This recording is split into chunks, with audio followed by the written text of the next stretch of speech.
Surgeons in India are in the early stages of a 40-hour operation to separate a 2-year-old girl from the remains of her partially formed Siamese twin. They've already separated the fused spines, and doctors say Lakshmi Tatma is responding well. The toddler was born with 4 arms and 4 legs. Without surgery, it's unlikely she'd survive into adolescence. Sky's health correspondent Thomas Moore explains. Without surgery, Lakshmi Tatma would almost certainly have died. She was born with 8 limbs fused at the pelvis to a headless twin who failed to develop properly in the womb.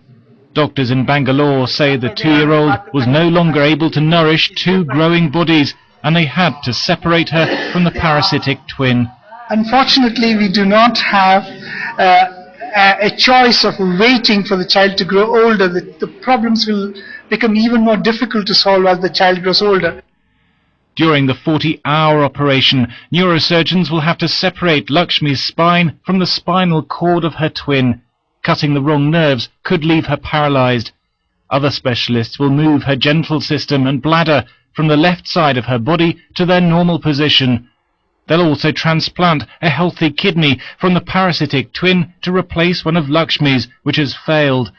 Orthopedic surgeons will then close the pelvic bones to realign her legs. Plastic surgeons hope to give Lakshmi as normal an appearance as possible. British specialists say the operation is complex.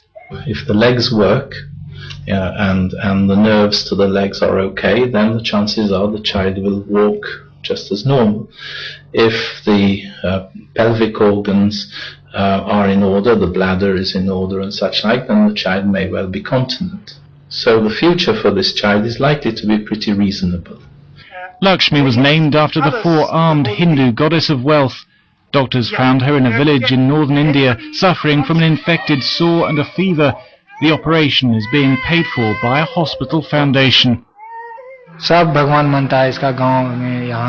Everybody considers her a goddess at our village. All this expenditure has happened to make her normal. A team of 36 doctors will work in shifts to separate the twins. There's a 25% chance that Lakshmi will die, but surgeons say the early stages of the operation have gone very well. Thomas Moore, Sky News.